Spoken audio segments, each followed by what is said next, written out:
Every time the president steps outside the White House and looks up, a fleet of identical green helicopters is already waiting. But only one of them has the president on board. Nobody outside that operation knows which one. Not the press, not foreign intelligence, not even most of the people standing on the lawn. And that is just where the story starts. Most people think Marine One is a specific helicopter. It is not. Marine One is a call sign. Any U.S. Marine Corps helicopter carrying the president automatically becomes Marine One the moment he boards. The second he steps off, it goes back to being a regular military aircraft. The name follows the man, not the machine. Same goes for Air Force One. Same goes for the presidential limo, which gets called Cadillac One. The president travels inside a moving bubble of call signs wherever he goes. Now here's where the helicopter story gets interesting. Every time the president flies, multiple identical VH-92 helicopters lift off at exactly the same time. They fly in formation, taking different routes to the same destination. Only a handful of people with the highest security clearance know which helicopter the president is actually sitting in. It is one of the simplest deception tactics in presidential security, and it works because there is no way to tell them apart from the outside. But before any of that happens, the helicopter gets torn apart. Not literally, but close. A team of specialists sweeps the entire aircraft for electronic surveillance devices before every single flight. Every surface, every seat, every panel. This happens even if the helicopter never left a secured facility. The assumption is always that someone could have gotten to it. In presidential security, paranoia is not a flaw. It is the job. The unit responsible for all of this is called HMX-1, Marine Helicopter Squadron 1. Most people have never heard of it, and honestly that anonymity is probably intentional. It was established in December 1947, at a moment when the US military was rethinking everything about how it operated after World War II. The helicopter was still a novelty back then. Nobody was entirely sure what it was good for. But a small group of planners saw its potential for executive transport and quietly built a unit around that one idea. One squadron, one mission, one client. From the very beginning, HMX-1 existed for a single purpose: to move the president. That has not changed in nearly 80 years. The pilots who fly Marine One go through a selection process so demanding that most applicants never make it through. They train for years specifically for this role. They fly no combat missions, no cargo runs, no routine operations. This is all they do. And because of that, they are arguably the most specialized helicopter pilots on the planet. Those pilots are trained to fly in complete silence when the situation calls for it. In certain threat conditions, all non-essential communication is shut off for the entire flight. No chatter, no radio coordination. The pilots know the routes, the contingencies, and the emergency procedures so completely that verbal communication becomes secondary. They have flown these routes so many times that the muscle memory takes over long before the conscious mind catches up. Now let us talk about the aircraft itself, because this is where things get genuinely surprising. The current Marine One is the VH-92A, and the program to develop and build it cost over $5 billion. Each individual aircraft costs roughly $400 million for a helicopter. Stop and sit with that number for a second. $400 million. That is not a typo. But when you understand what is packed inside, it starts to make a strange kind of sense. Step inside and you would not immediately know you were on a military aircraft. The cabin is finished in cream and beige tones with dark wood accents. The seats are wide, cushioned, and arranged like a private jet rather than a troop transport. There are individual reading lights, fold-out tables, and enough legroom that even a tall person sits comfortably for the entire flight. The carpet runs wall to wall. Nothing rattles. The noise levels inside the cabin are low enough that the president can hold a conversation in a normal speaking voice while flying at full speed. But here is what is really happening underneath that calm interior. The communications suite built into the cabin allows the president to make fully encrypted calls to anyone in the world from the air. The system connects to the same secure networks used in the White House Situation Room. A call made from Marine One at 2,000 feet is just as secure as one made from the Oval Office. Foreign intelligence agencies cannot crack it in real time. The equipment that makes that possible takes up a significant portion of the aircraft's internal systems. The windows look normal, but they are anything but. They are layered composite panels built to stop small arms fire and resist blast pressure from a close-range explosion. They are tinted so that nobody on the ground can see inside. The president can look out. Nobody can look in. And the seats themselves go beyond what you find on any commercial aircraft. Each one has a multi-point restraint system built for crash survivability. The floors and seat mounts are reinforced to absorb impact forces that would be fatal in a standard helicopter. Every detail inside that cabin was engineered around one priority: keeping one specific person alive. If you are finding this interesting, go ahead and hit subscribe. There is a lot more coming on this channel. A military doctor travels on every flight. Not a medic, a physician. They carry equipment for trauma care, cardiac emergencies, and a range of critical scenarios. The medical kit includes medications, airway management tools, and defibrillation capability. The doctor is not there just in case. They are listed as an essential crew member on every manifest. Think about what that means. Every single flight, without exception, there is a doctor on board ready to respond to a life-threatening emergency. That is not standard procedure for any other aircraft on Earth. And speaking of crew, here is something that surprises most people. When the president travels internationally, Marine One does not fly itself there.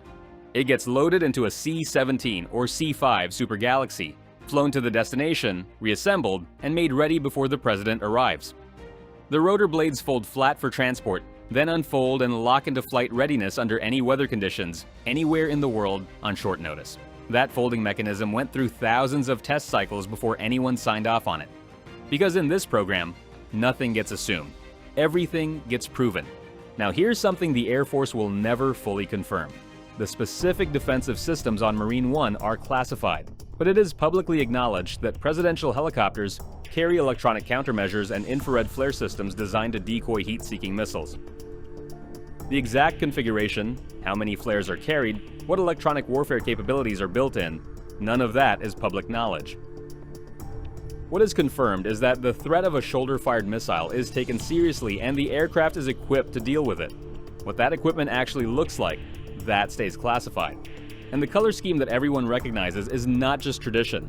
The dark green paint used by HMX-1 is a deliberate security choice. That color makes the helicopters significantly harder to track visually against most natural backgrounds at altitude. It also reduces the effectiveness of thermal imaging in certain lighting conditions. The iconic look that has appeared on magazine covers and news broadcasts for decades is partly the result of a security calculation made a long time ago. Think about this for a second. The flight from the White House to Andrews Air Force Base takes about 10 minutes, 10 miles. But during those 10 minutes, air traffic control has cleared the entire airspace, Secret Service teams are already positioned at key points along the route, and a full communications network is monitoring every second from wheels up to touchdown. A 10-minute commute surrounded by more security infrastructure than most international summits. And the president does not always know the exact flight path in advance. For certain threat levels, the specific route is finalized by the Secret Service and HMX-1 without the full details being shared with the broader travel team until shortly before departure. The route can change multiple times based on real-time intelligence. The president boards knowing the destination. How they get there is handled by someone else. HMX-1 pilots train for landing conditions that most helicopter pilots would consider extreme. Marine One has put down on the decks of moving aircraft carriers, in remote mountain locations during international summits, and in urban environments with almost no clearance on any side. The pilots read terrain, weather, and obstacles in ways that go well beyond standard rotary wing training. There is a reason the selection process is as brutal as it is. And when the aircraft is not flying, someone is always worried about it. Marine One undergoes maintenance checks so thorough that entire crews work around the clock between presidential flights. Every component gets inspected. Mechanics need top-secret security clearance and cannot discuss their work outside the facility. They cannot tell family members what they do. The same secrecy that surrounds the flight itself extends to everything that happens on the ground. There is also the matter of what happens at the destination. When Marine One lands at a foreign location, a security perimeter goes up around the aircraft immediately. Armed guards are posted. No foreign nationals are permitted near it under any circumstances. The classified systems on board cannot be allowed to fall into the wrong hands even for a moment, even on the tarmac of an allied country. The aircraft is treated as a sovereign piece of American territory wherever it lands. And here is a fact that puts all of this into perspective. Since Dwight Eisenhower became the first president to fly on a military helicopter in 1957, no president has ever been injured aboard Marine One. That first flight is worth pausing on. Eisenhower was not exactly a man who scared easily. He had commanded the largest military operation in history, but even he had reservations about climbing into a helicopter, a machine that was still considered experimental by much of the public at the time. The flight happened anyway, partly because his security team had started to realize that motorcades through Washington were becoming a liability. too predictable, too exposed. The helicopter offered something the motorcade never could: the ability to lift straight up and disappear. That first flight lasted just a few minutes, but it changed presidential security forever. Perfect safety record. Nearly 7 decades of operation, thousands of flights, changing threat environments, evolving technology. Not one presidential injury. In an operation this complex, running this long, that record is almost harder to believe than any of the classified details. The old VH-3D Sea Kings that Marine One replaced carried every president from Kennedy to Obama. That is 11 presidents over roughly 5 decades. Several of those aircraft were kept flying well past their normal service life because of how reliable they had proven. When they were finally retired, something interesting happened. The airframes were not scrapped. They were preserved. A few ended up in museums. One sits at the Richard Nixon Presidential Library, another at the Reagan Library. Because a helicopter that carried 11 presidents through the Cold War, through assassinations and attempted assassinations, through the fall of the Berlin Wall and the days after September 11th, does not end up in a junkyard. It ends up behind glass, where it belongs. One more thing worth knowing. The president does not request Marine One the way you would book a car. The entire operation is initiated and managed by the Secret Service in coordination with HMX-1. By the time the president walks out of the White House, every pilot is already strapped in, every countermeasure is already armed, and every decoy helicopter is already spinning up. The president walks to the helicopter. Everything else was already in motion long before he stepped outside. From the decoy fleet at takeoff to the classified countermeasures at altitude, Marine One is less a helicopter and more a flying operation. Every detail has been engineered, tested, and in most cases, classified. The cream-colored seats, the encrypted phones, the bulletproof windows, the physician sitting 3 feet from the president. None of it is an accident. All of it exists, because at some point, someone sat down and asked what could go wrong, and then they built the answer.